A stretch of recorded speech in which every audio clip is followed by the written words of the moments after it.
Hello and welcome. My name is Claudine Onsongo, and in this channel I talk about lifestyle, motivation and vlog. Today I'll be talking about burnout. This is a very broad topic and it's a very common topic as well that's cutting across different industries within the globe. So today I have 7 main points and I have them noted down here. So I'll be viewing them. In case you see me looking down, that's what I'm looking at. So my first point that I want you guys to take a note of is make yourself a priority. Unfortunately, in the world of today, we put our works before ourselves. And it comes to a point where you realize you cannot function as an individual if you don't take good care of yourself. How can you do your job if you don't make yourself a priority? So number one, make yourself a priority. And how do you do this? Always listen to yourself. Listen, sit back and ask yourself, who am I? And am I able to be productive at my job if I don't put myself a priority? Other ways in which you can make yourself a priority is standing for yourself. Stand firm for yourself, regardless of the situation. We can be faced with hostile situations at work or even at home, which can make you realize that you're on the bottom instead of putting yourself at the top. So to crown that topic, or that main point, make yourself a priority. Number 2, me time.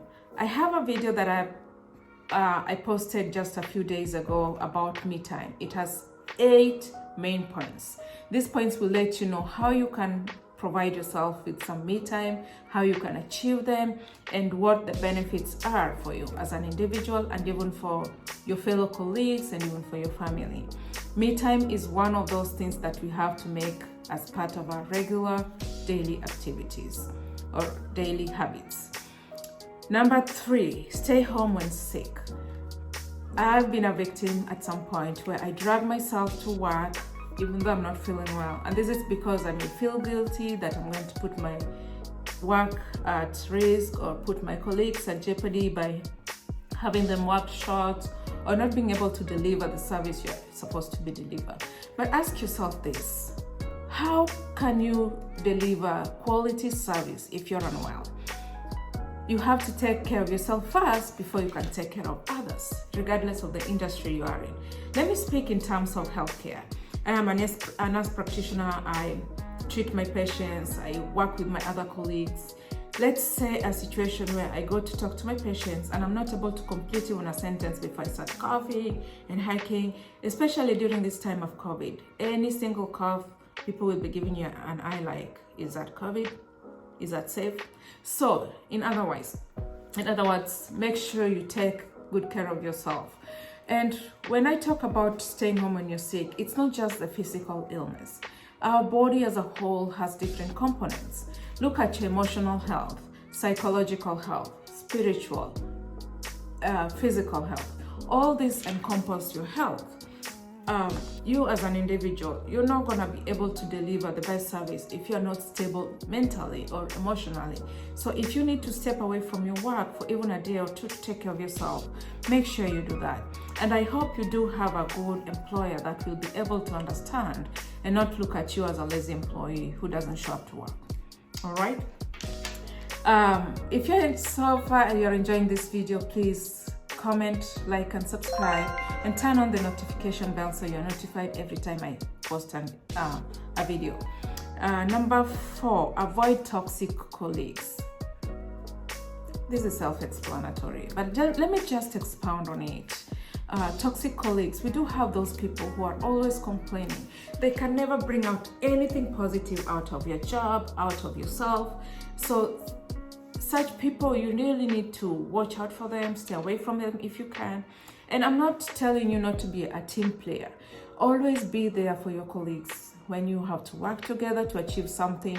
If you're working on a project together, be part of the team player.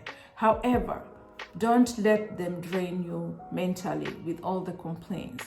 At least look for somebody who stays positive that you can rely on. On the same note, toxic colleagues can be those who throw you under the bus. They're always looking for ways of putting you at risk for an error, a mistake, always tagging you to be the bad person at your workplace, if I may say. All right. So avoid toxic colleagues. Number 5, healthy eating. This is really broad, very, very broad. Healthy eating. Let us consider what we put into our body. Is it something that's gonna make you feel better, make you grow stronger, make you wiser? Healthy eating, and this involves balanced meal as well. Your carbs, your proteins, your fiber, your healthy fats. And to tie that together is hydration. You have to keep yourself hydrated. This makes your skin glow, keeps your body moving, helps with circulation, and prevents other complications that may accompany dehydration as well, including kidney failure, heart disease, diabetes, and all along. And my final point will be learn to step away. Sometimes you may find yourself in an uncomfortable position, whether you're on the receiving side or you're on the giving side. Learn to step away. Some situations can be very uncomfortable that can drive you to the wall. And in such cases, you might find yourself saying something or doing something that you shouldn't do. And this can be avoided when you step away. Give yourself like even a 5-minute timeout and say, I need to step away from this. Let me rethink it. Let me look into it as a broader aspect. But before you step away, make sure everything you're leaving behind is safe. All right? Let me refer to myself again as a provider. If I'm stepping away from my patient because of an uncomfortable position, I'm not going to leave my patient at risk. If need be, I'm going to have somebody else to come step in and take my spot. All right. So those are the main 7 points I had for today on this quick video about burnout. And I know we've suffered through burnout in different ways, in different aspects, in different positions. So if anything, take away the main point that I started with is making yourself a priority.